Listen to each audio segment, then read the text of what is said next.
Ahojte, vítajte pri ďalšej časti seriálu Poriadok rýchlo a efektívne.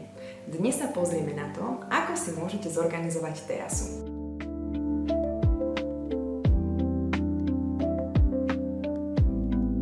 Často sa ma ľudia pýtajú na to, ako udržiavať poriadok práve na terase. Chceli by ste vázy, chceli by ste nejaké lampáše, sviečky, vankúše, deky, ale čo s tým, keď máme deti, alebo keď je nás viacej členov, alebo keď nám počasie nepraje. A ja vám na to dám pár tipov, ako si takýto poriadok môžete udržať.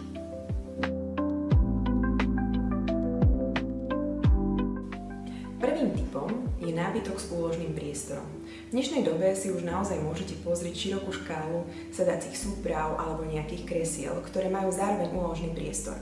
Toto je moja jedna rada, že ak idete zariaďovať terasu až teraz a čaká vás nákup, tak určite prihliadnite aj na toto.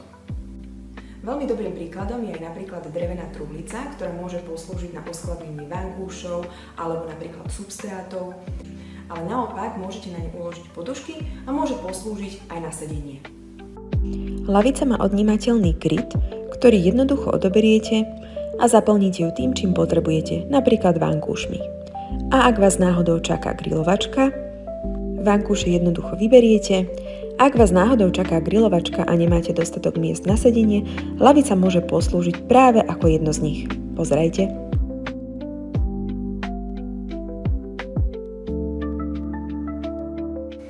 Druhým typom sú závesné systémy. Či už sú to závesné police, rôzne háčiky, napríklad makrame na kvety, čokoľvek, čo môžete zavesiť a ušetrí vám to miesto. Je to ideálny spôsob uskladňovania vecí na terase. Skvelým príkladom je táto rebríková stena, ktorej súčasťou sú aj odnímateľné police.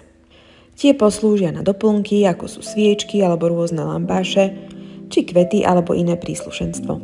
Ďalším skvelým typom sú malé kvetináče na háčikoch. Sú ideálne na bylinky alebo malé trvalky a perfektne šetria miesto. Háčiky ale môžete využiť aj na iné veci. Napríklad tento lampáš. Môžete ho zavesiť alebo naopak položiť na policu. Veľmi obľúbenými sú aj tieto makrame závesné systémy. Okrem toho sú aj veľmi peknou dekoráciou. Nájdete ich v rozličných dĺžkach či tvároch. Mne takto poslúžili na trvalky.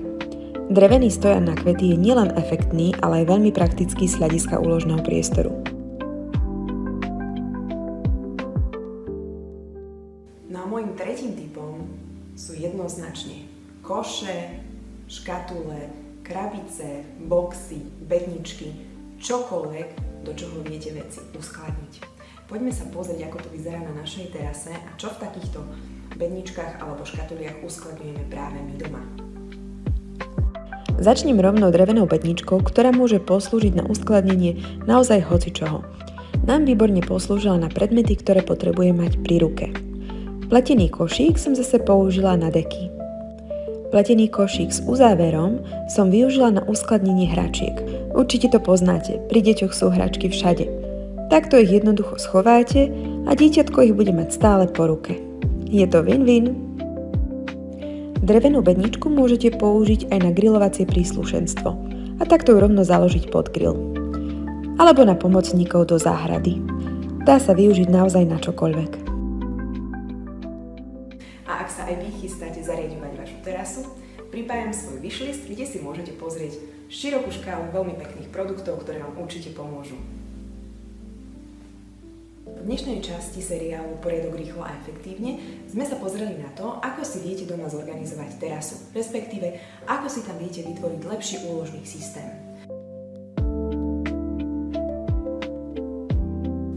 Ak sa vám táto časť páčila alebo máte nejaké dodatočné otázky, určite nám zanechajte komentár tuto dole pod videom.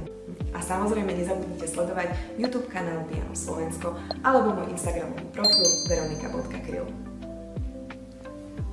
A neostáva mi nič iné, len si terasu poriadne užiť. A aj vám prajem krásne leto a terasy plné vašich priateľov.